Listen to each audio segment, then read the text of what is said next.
right, well, welcome in to the IIoT World Energy Day, where we're going to be discussing managing operational risk and cyber resilience in energy. And we'll be assembling our audience here. And while we do that, what we're going to do is actually bring up a poll to understand who's in the audience from an energy standpoint. Energy, obviously, a very broad topic, and we have a lot of different generation and management of energy broadly. So as the audience comes in here, let's go ahead and click on what the sector or the subset of energy is most representative of you in your line of work. So we'll just let that sit for a little bit.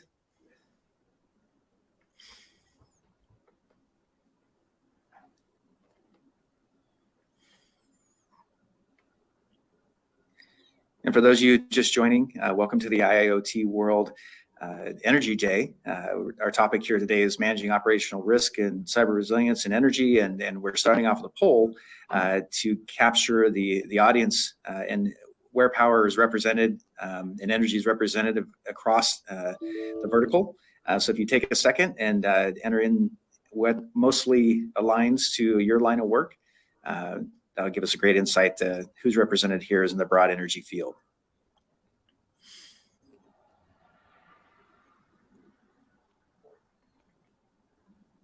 Okay, Paul, let's go ahead and take a look at the results.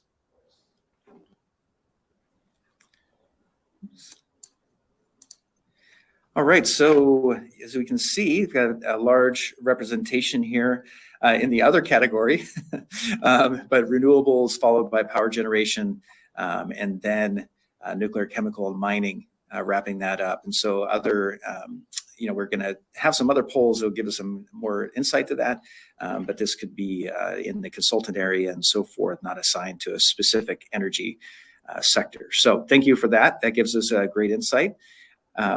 So a couple of housekeeping items. Our session is going to be recorded today and will be available on demand later.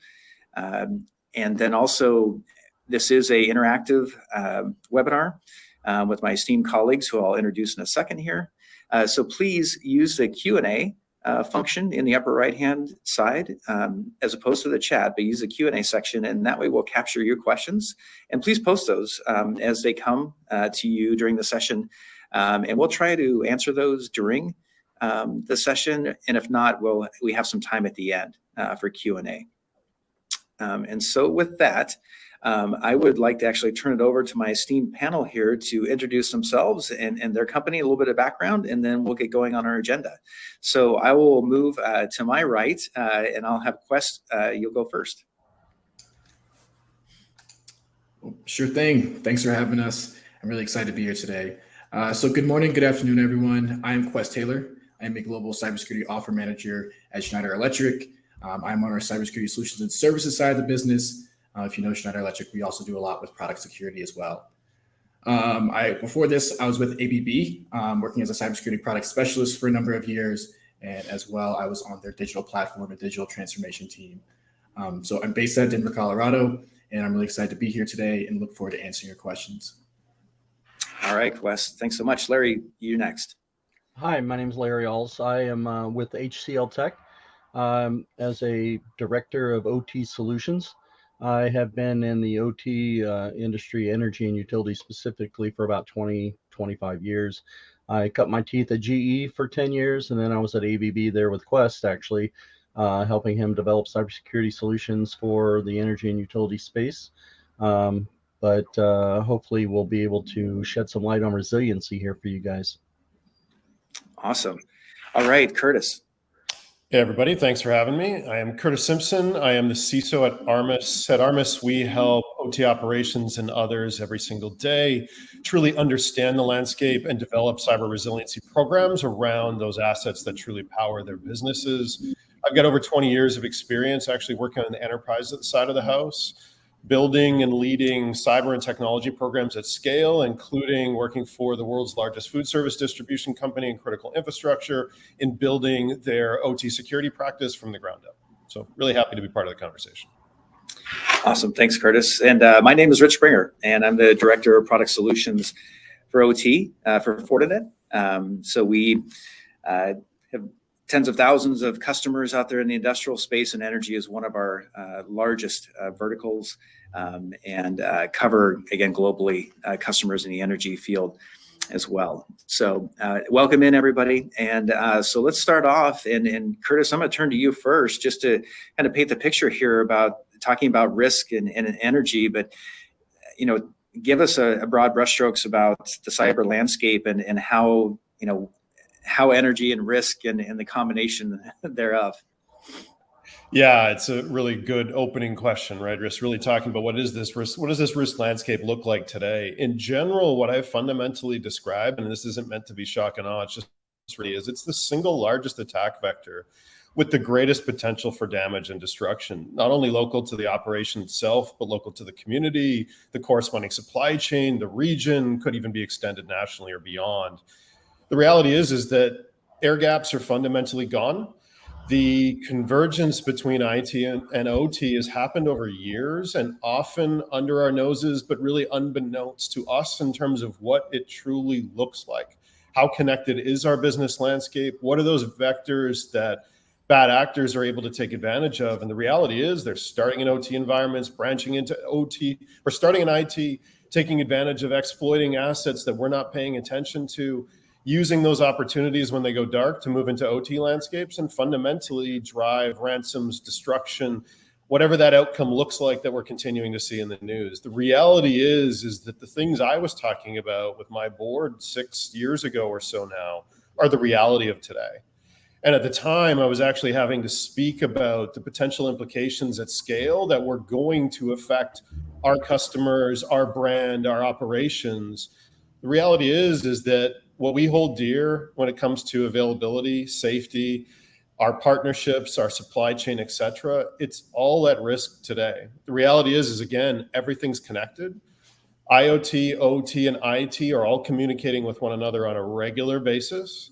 The attacks moving from one landscape are moving into the other landscape because, again, the ultimate outcome is intended to be something that's driving either monetary outcomes, those nation state driven outcomes. But the reality is there's very little more damage that can be done than going after OT organizations and particularly energy organizations.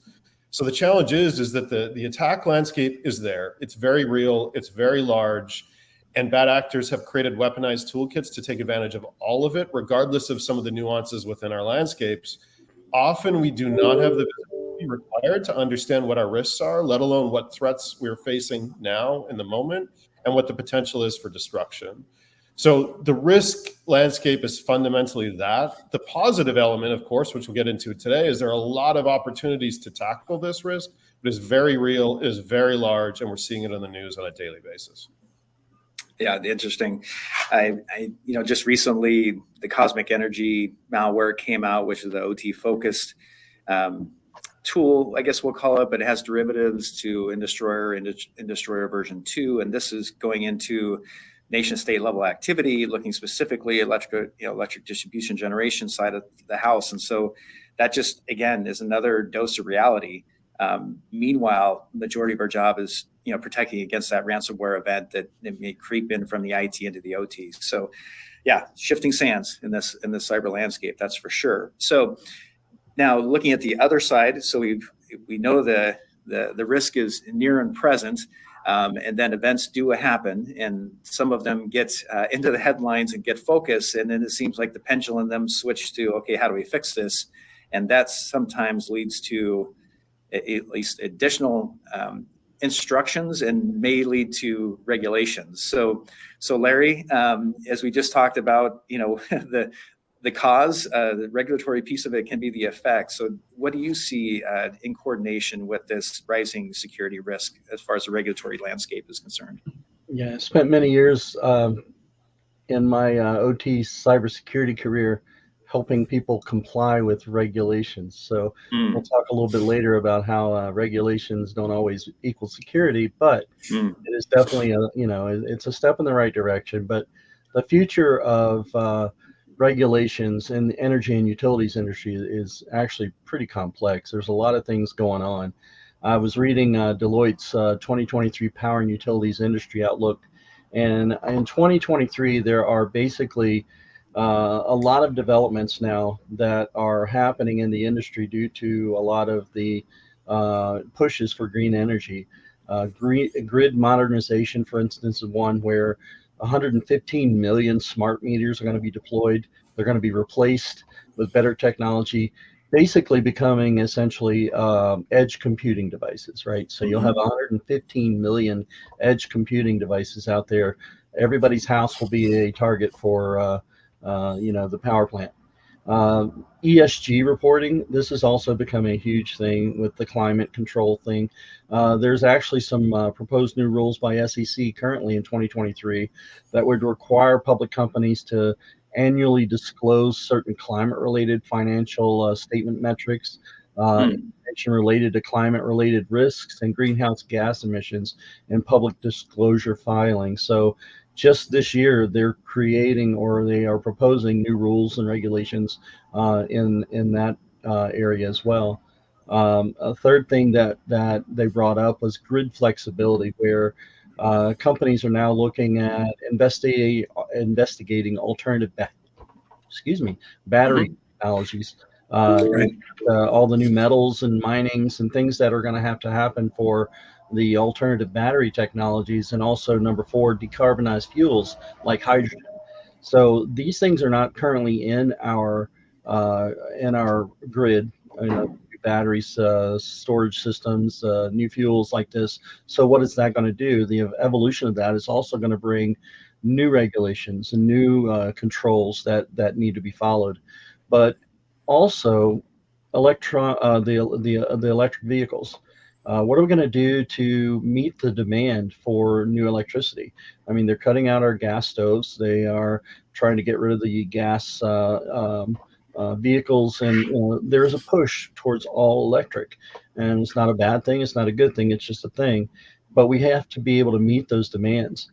And with all of the things that, increasing that demand, changing our potential energy sources, it's going to lead to different types of regulations.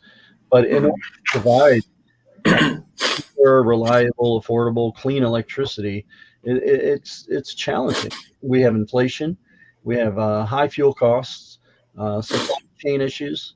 All of these things will contribute to high electricity prices. But in addition to that, look at Texas. We have extreme weather conditions in the winter and the summer, and that is also leading to potential grid instability.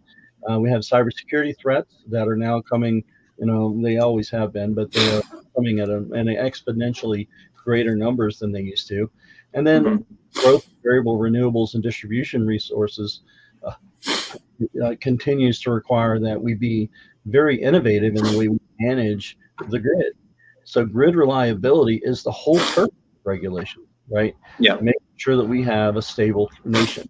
So in addition to FERC, I didn't realize how many regulatory bodies actually manage or the power industry. But you've got not only FERC, you've got the Bureau of Ocean Energy Management, Federal Communications Commissions, National Institute of Standards and Technology. There's a lot of different guys out there that have their fingers in this pie. So as these things that we have evolve, as we evolve our technologies, as we evolve our energy resources, so will our power and utilities regulations evolve. And that's the important thing to understand. It's always going to be changing. It's never going to be stagnant. Well, and I mean, I just from personal experience too, I come from the wind turbine business, and so working with utilities and just seeing the rapid evolution in the grid in general. I mean, I don't think there was much evolution before, and then rapidly this has come on with a generation portfolio shifting. And then when you talk about new technology, well, that is new tech, and typically that new tech is going to be connected to that cloud, and now we're all connected, right? So you take a fairly static, unconnected grid to now we're working at light speed, right. And we're specifically talking about the electrical generation piece of it, but then again, we see in other fields, again, bringing up our favorite example, the colonial piece of it is that the regulatory body in TSA then comes to light. I thought it was interesting that they pointed the finger at NERC SIPs, thought, oh, that was interesting. But then that's maybe a little bit of overreaction. They're working with industry to try to find something that is achievable in short term and then build, towards that, like NERC SIP has taken 20 plus years to get there. That being said, you touched upon it before, Larry, which was the difference between compliance, security, and resilience. Again, my background in the NERC SIP piece of it is it's more of a compliance play that has some security in it. But if you could just kind of quickly just weigh those three things, and then we'll drill down into the resilience piece of it in a second. Sure.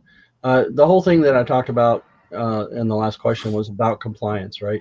And then there is security and resilience, and they're all very important concepts in the context of power and utilities, but they definitely refer to different things. People oftentimes get them kind of mixed up, but compliance refers to the act of adhering to rules and regulations and standards that are being set by governing bodies. Okay, so like FERC and NERC SIP and all this, those are compliances. We check a box, we say we're okay, we meet the minimum requirements that they set forth.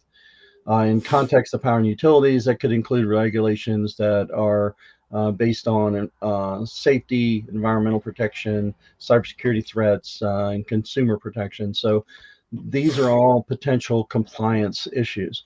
But security refers to the measures that you take to protect against these threats, such as cybersecurity, physical attacks, or natural disasters. So, the measures that you take are not the same as the standards that are being given to you by the government. In context of power and utilities, this could be basically the measures to protect critical infrastructure, such as power plants and transmission lines, but it's more than just checking a box. Compliance is your minimum requirements. Security is the measures that you take to protect yourself, and you can go much further than the compliance to make that happen. And then the third thing that you asked about was resilience. And resilience is a completely different thing in the fact that it refers to the ability to recover quickly from disruptions and continue functioning. So in the context of power and utilities, again, this could include measures to ensure that the power grid is able to recover from disruptions such as disasters or cyber attacks. So again, in summary, compliance is about following the rules. Security is about protecting yourself against cybersecurity threats or any other threat for that matter. And resilience is about recovering quickly from disruptions. Okay. All right, great, thanks. And that's critically important. Absolutely, get in there. Hey, Richard, I would add in one piece here. I think Larry makes really great points there. Both compliance and security feed into the resiliency piece. But one thing I want to note here is cybersecurity resiliency is not just about cybersecurity. It's also about just business continuity and planning. So if we think about situations that are, extreme, like COVID-19, the pandemic, or even economic, like recession, things like that, those all brought on very new and weird situations for businesses that they don't know how to handle. So for instance of COVID, right, now we have a lot of hybrid workforces, a lot of different kind of changing how people were in the office, not in the office. And most businesses just never planned for that. They were never prepared, which wasn't a direct cybersecurity risk, but it introduced a lot of cybersecurity risks. That's something to note, when you're planning for these things. It might not just be a cyber attack directly. It could be an environmental thing that happens to your situation that causes a lot of increase in risk. So it's just one thing to note as you kind of plan for these sorts of things.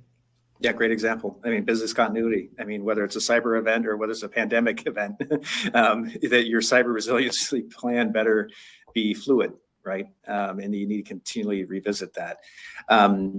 Good point, Quest. So I want to kind of step back. We, talked to how to divide and conquer between the three pieces of compliance of security and resilience. And then we talked about the regulatory space. We focused on electrical generation distribution a bit. And then Curtis, I'm going to turn to you from a CISO level and speaking more broadly to, kind of all aspects of energy out there, that there's a lot, right? I mean, you could be in a regulated environment, you could be anticipating that regulated environment, or you don't have that North Star, and you're looking at frameworks or other guidance documents, IEC 62443, what have you. How do you navigate through this from a CISO standpoint? And then hopefully this leads to some tactical suggestions for the rest of our audience. But yeah, help us out navigating this space. Yeah, really great question, and definitely something I've been navigating through for decades now. So having come from critical infrastructure, this was always a problem.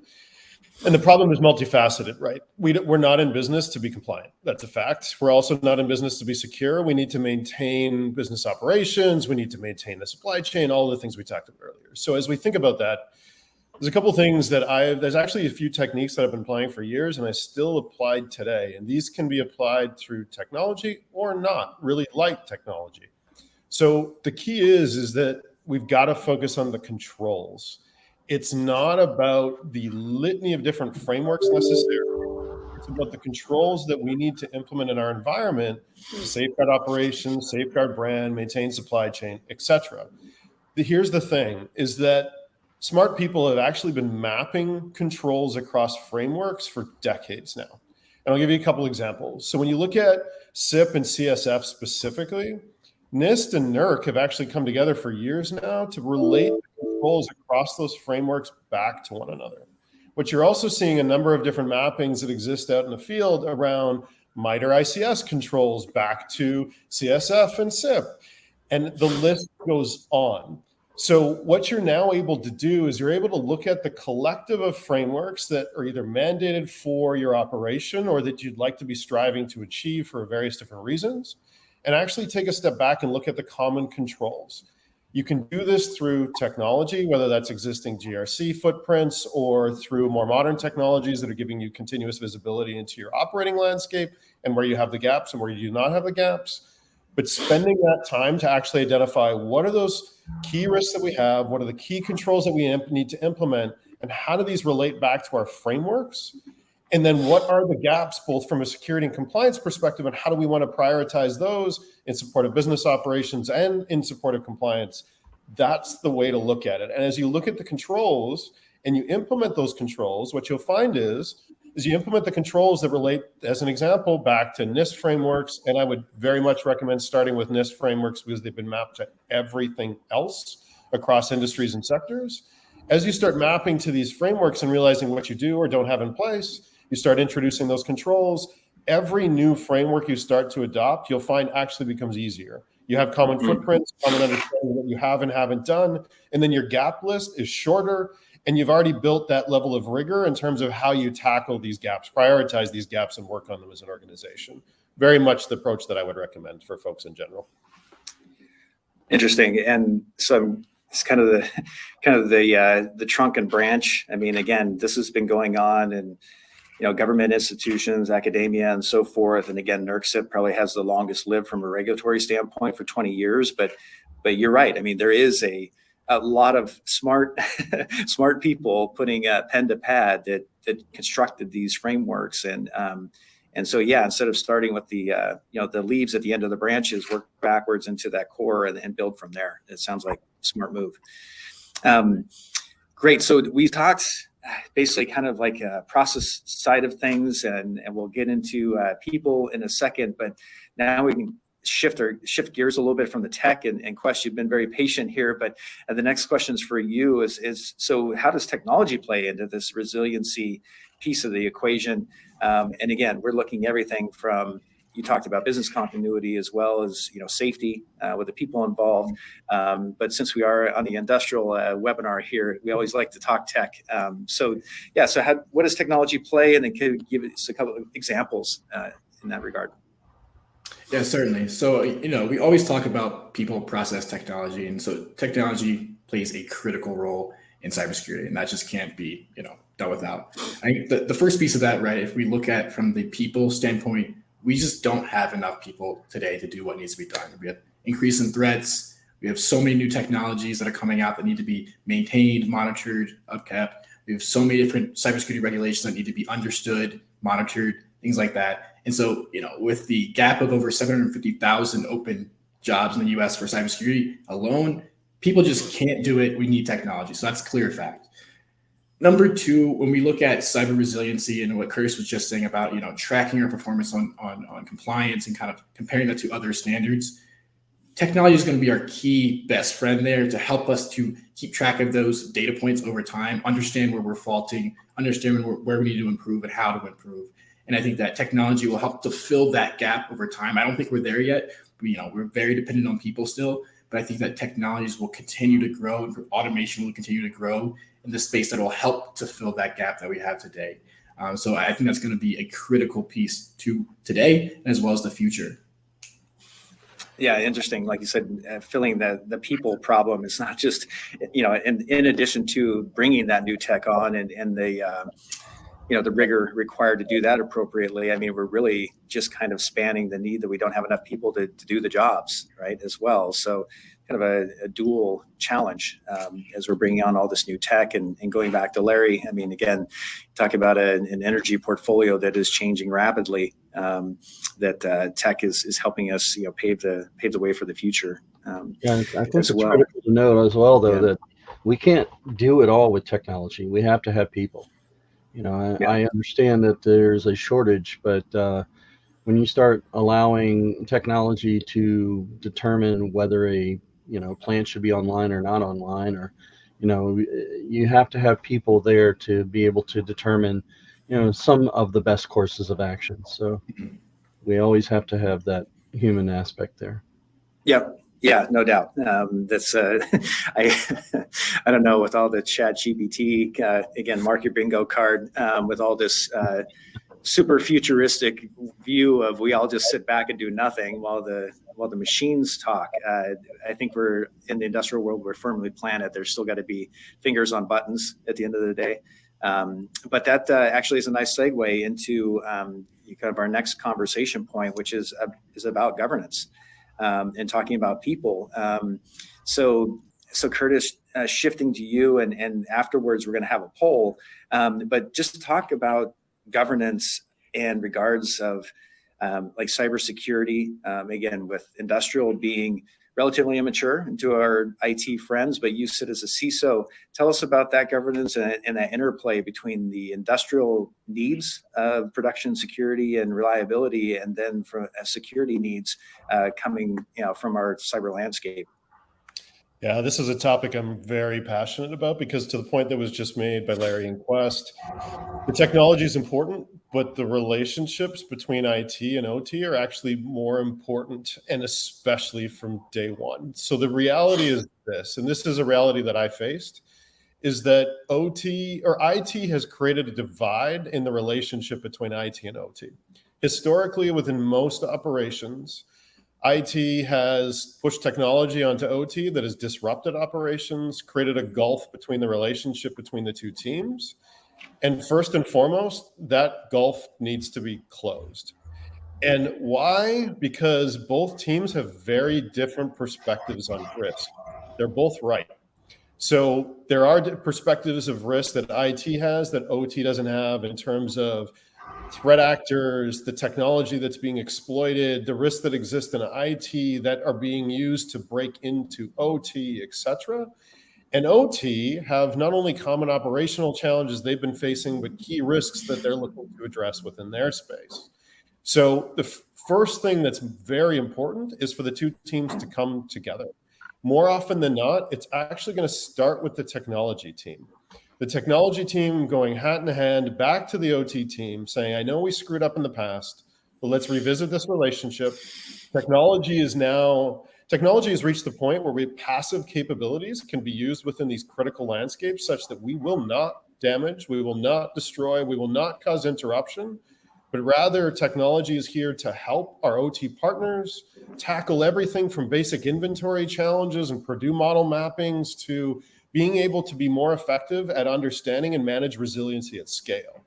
And as we talk about governance, because we are both coming from different perspectives, we're both going to have technology, and from an OT operations standpoint and engineering standpoint, we're going to have different priorities, we're going to have different perspectives, we're going to have different responsibilities.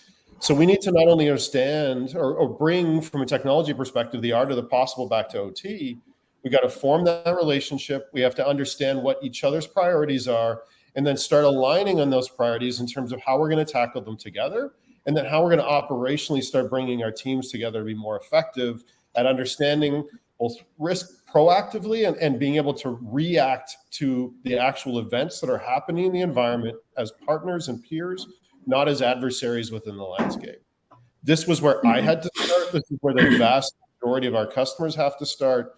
And then this governance is what's going to manage and maintain the efficacy of the program going forward. The technology is critically important, but without this governance, the technology will go stagnant over time, and the program will go stagnant over time, and we'll start reverting back to where we are today in the more high-risk scenario.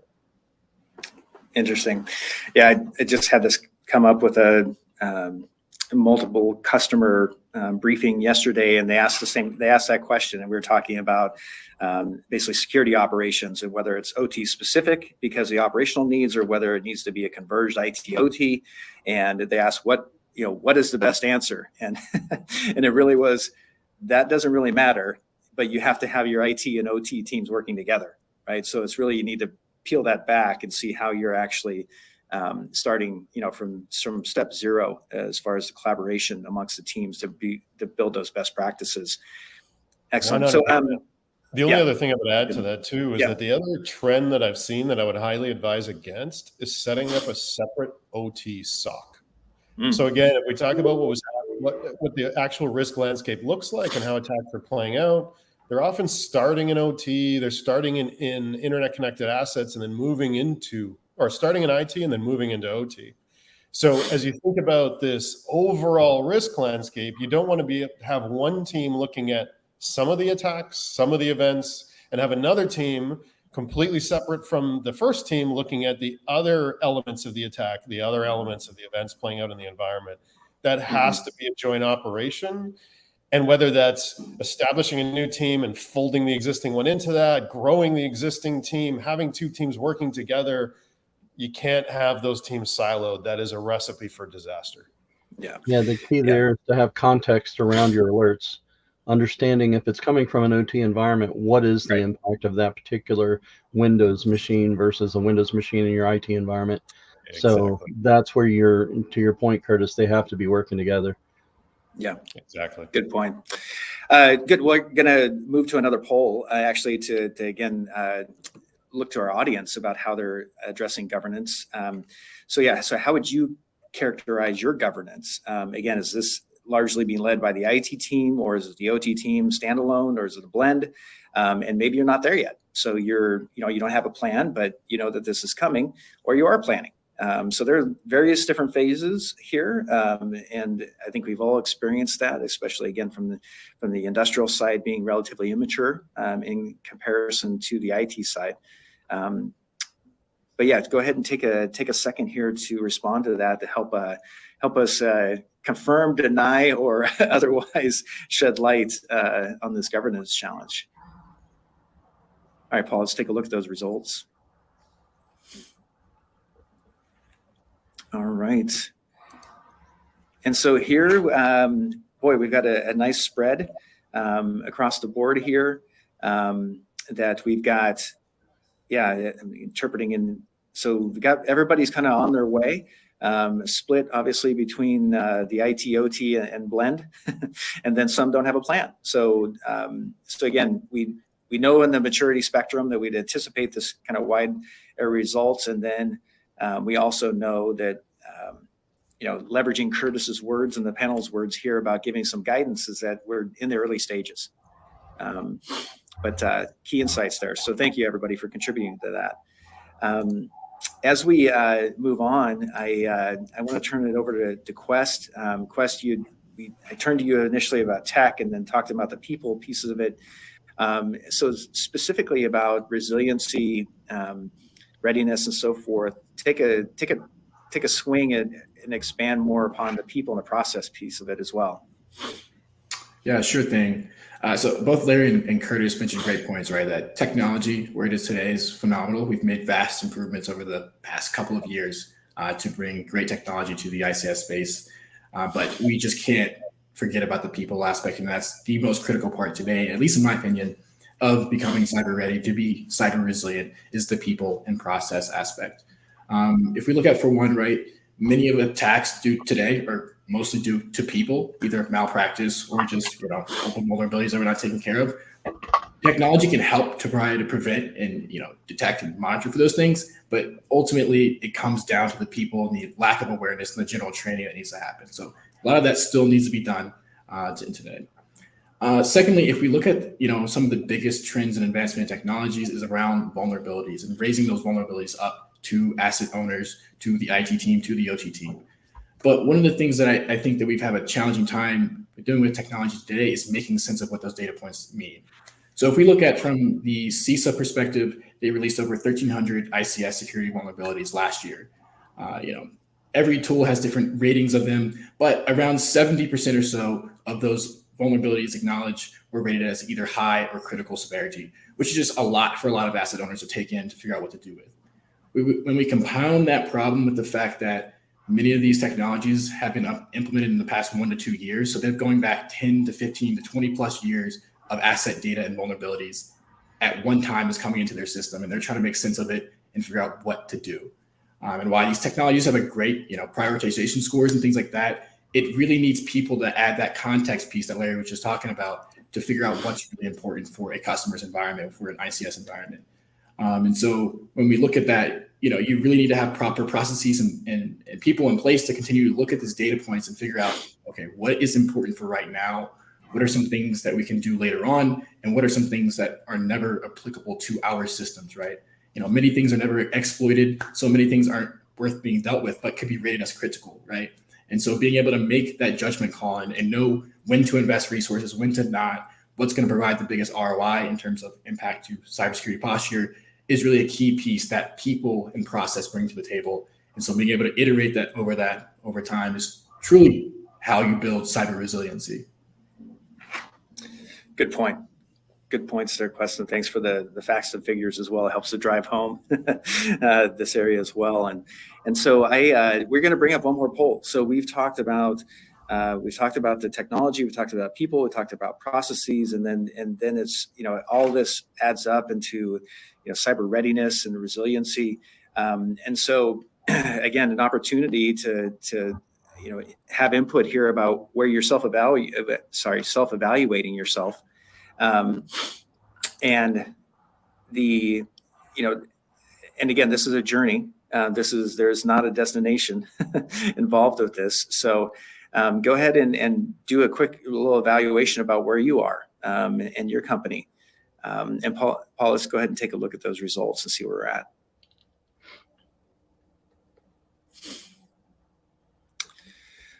All right. And so unsure at this time is again always valid. As again, a lot of people are starting in the journey, but we see a lot they're just getting started, and then we also see some folks that see themselves as advanced in that regard as well. And again, we have wide variation in energy. We also have wide variation in relative maturity across the individual sectors as well. I can share with you that one thing Fortinet does on the OT side is we conduct an annual survey. We conducted the survey across 570 international OT participants. And one thing that came out of that is we have asked maturity year over year, and actually we saw maturity reduced in self-evaluation. And it seems that the way we interpret that is that the microscope is now being put on OT, and that there were probably some assumptions being made about relative maturity. But now that we dive in and figure out where we're at, that we have a better way to evaluate. So interesting between the poll and then, of course, if you're interested in some of those results, let me know. So as we round the corner here, we've got a great response back from our audience. But now I'm going to turn to my colleagues here on the panel about, the advice that you would give these organizations as far as next steps. Again, wide opportunity here. Sometimes there's again some regulatory guidance, and sometimes there's not. But I'm gonna work around the clock, and Quest, I'll have you go first, and then Larry, and then Curtis, you'll wrap us up. So Quest, go ahead and give some advice to our audience on how to proceed here. Yeah, sure thing. I think you made a really interesting point. You're talking about the Fortinet survey where the self-rated maturity has kind of gone down over time. I think it's one of those pieces when the deeper you get into it, the more you realize, the more you don't know, right? And you start to understand there's a lot to go. There's a lot of progress to make and a lot of directions to go.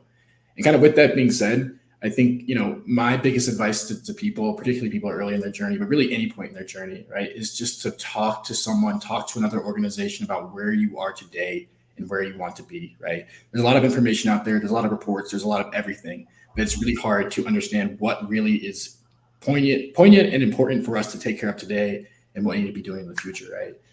And I think it's interesting that we're like all, navigating this boat together, but, we're all rowing at different speeds and we're not talking, right? And so, really this is a team sport. Most of our businesses is competition, right? But cybersecurity is not a competition, right? And I think that's one of the important things to know is that we all need to be learning and iterating from each other's successes and downfalls and sharing that information with each other. So if you're asked to be a part of a panel discussion and a roundtable, anything, just participate. I promise there's value in it for both yourself and for others. Again, that's the only thing I would recommend to you all. There's a lot I'd recommend, but that's one of the key things I'd recommend. All right. Thanks, Quest. Larry, your advice for our audience. Yeah, I think the first thing I would recommend, much as what Quest alluded to, was to have an independent assessment done. Determine where you are in your cyber resilience journey. And to your point, Richard, it's a journey. It's not a destination. You may be compliant with all the regulations. You may have a great security program in place, but do you have a good resiliency program in place? Is it being tested on a regular basis? That's where I would start. I mean, if you don't test it, it's not real, right? You got to know that it works. Yeah. And Larry, I want to take a question actually. And to that point, there's a question that asks, is there opinion about self-auditing versus third-party auditing? So could you refine that? And again, Quest, Curtis, if you have something to chime in, but is it better to have somebody from the outside looking in, or can we trust ourselves internally? And what I've seen over my 25 years, it's always good to have the third party come in and do an audit.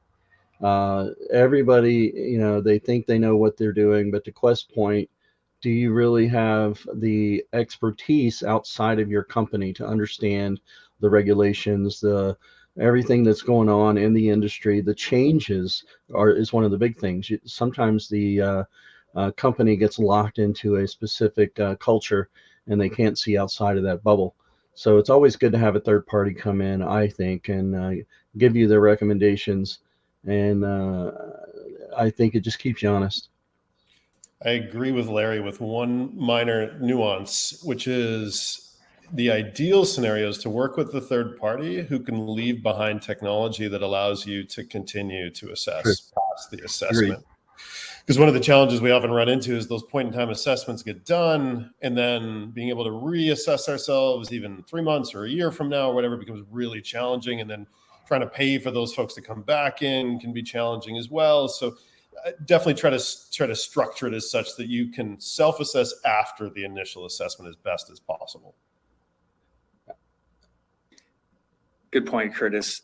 And Curtis, you can then also take a turn about additional. You're building upon Larry's advice there, but do you have some other advice to share with the audience, Curtis? Yeah, definitely. There's 2 key points that I'd recommend based on experiences that I've had and then experiences that I've watched customers navigate through and seen the successes and failures. The first is whether you're in the OT side of the house or the IT side of the house, reach out to the other side of the house and let them know that it's time to start talking. You've been seeing these things playing out in the news. You've been to industry events. You've been part of these conversations. Just lean in, start having a conversation. You'll actually find that the other side is just as concerned, has been thinking about it just as much and wants to start partnering. And you may find one side has budget, the other side doesn't have, et cetera, or you can pool budget, et cetera. So start having that conversation.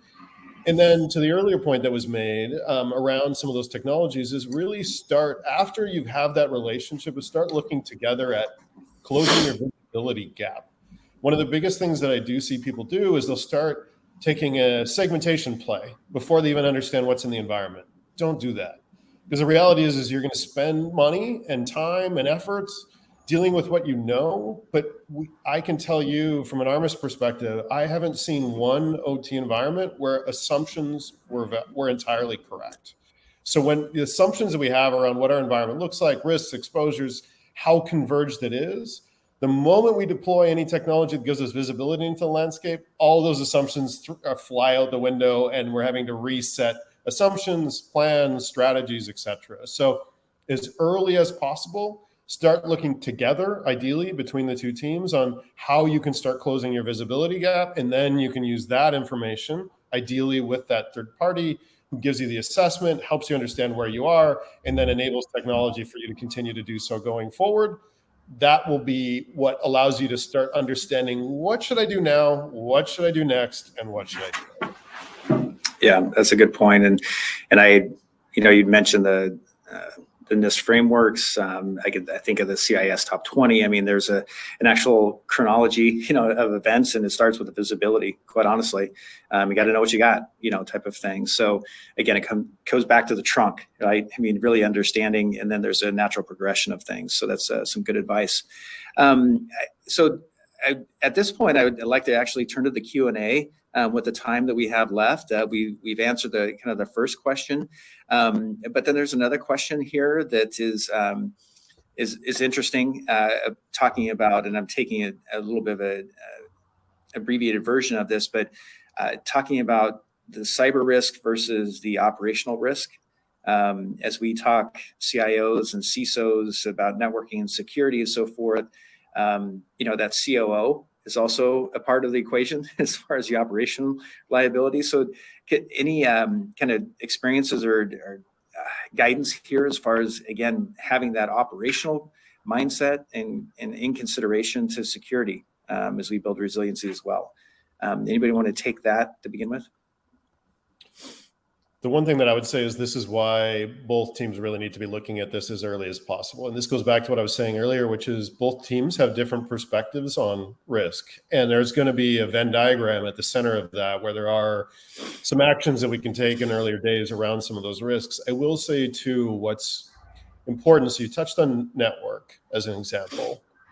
So network is the backplane to how all of our assets communicate, both internally and externally. Historically, our stance, and I'm not saying it was wrong, it was often right, was that we can't patch the network, because if we patch the network, the chance of the network going down as a result of our patches could impact operations, and therefore that's something we can't accept. The whole game has changed in recent years, where bad actors are intentionally compromising our network backplane at scale because it enables them to get to everything.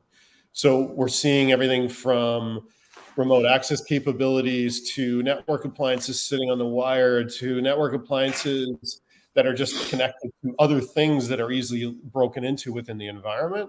When those devices are not patched for a long period of time, there are usually many critical exposures that bad actors are able to take advantage of and then proliferate through our environment. And what I would say from a PSA perspective is that what we used to say, I would actually, say differently, what could have happened before could be far worse now if we don't patch. So at least when we do patch, if we've come together and we've realized that this is the smart thing to do when we talk about our backplane, all of those teams that you mentioned can talk about how to do this effectively, the frequency at which we can do this to minimize the potential for disruption, et cetera. But the reality is this: if a bad actor takes full control of our network plane, recovering from that is going to cost us far more time, far more money, and far more effort than recovering from something that we did ourselves with planning, with structure, with preparation, et cetera.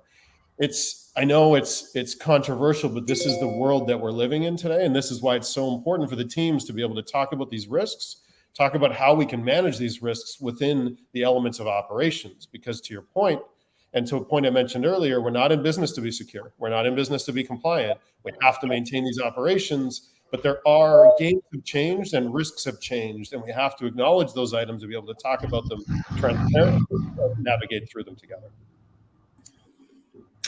Yeah, like the millions and millions of smart meters at everybody's house that are now basically edge computing devices. Exactly. So.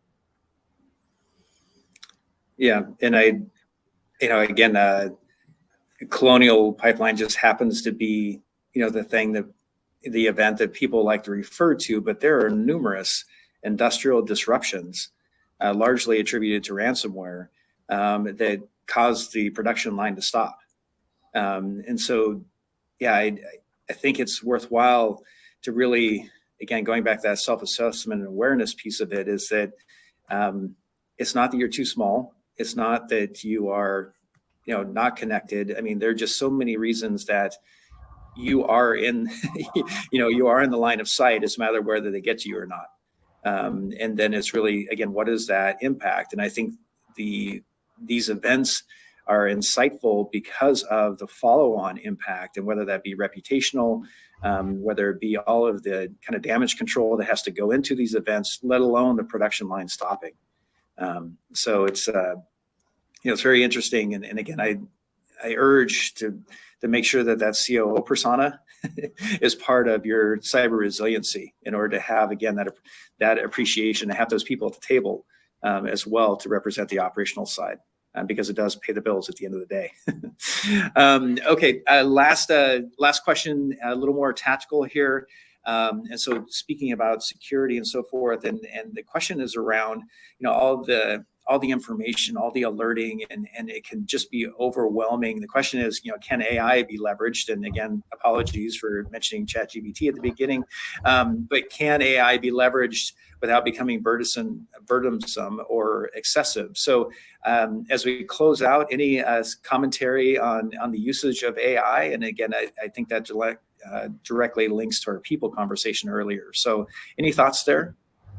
Yeah, I think the term AI is a little overused. It's being used currently in a lot of the applications that we use. For instance, Armis has a lot of AI technology within it, where it identifies things that are in the network, and it's able to correlate information, and many of the pieces of equipment that we use in cybersecurity today have that built into it. So I think we are using that to a degree, maybe not ChatGPT, but we have a lot of that built into the products that we experience. Gary's 100% spot on. I think where you're going to see, so if you look at, to the points that were made, generative AI, the new buzz term, or at least tools like ChatGPT and Bard, etc., there is value there in terms of being able to realize benefits at the staff level. In terms of when staff need to spend time writing a new document, you can use these tools to get a start at that, right? So, but when you go beyond like taking a stab at coding and then tweaking the code, taking a stab at documentation and then tweaking the documentation, the only other place that I think we're going to see that type of AI provide short-term value is going to be in terms of technologies in your landscape being able to guide you to the right recommendations and the right outcomes faster than they could have before. Beyond that, everything Larry said is 100% right. We've been using AI for years, generally in machine learning capacity, where we're constantly learning or pulling in as much data as we can to understand landscapes. And as Larry said, we're using AI at scale in many different ways. We're taking metadata from environments and then rapidly comparing that to a knowledge base of every assets, determining what those assets are, what vulnerabilities exist in those assets, etc. We're also seeing AI used by attackers. But this is a long journey, right? This conversation around ChatGPT is really the beginning of what we've been talking about for more than a decade around AI is going to change the landscape, but this is really just the beginning of that whole story. So there's a lot more to come. This is not game-changing as of this moment. It's really just incremental in where we already are. Yeah.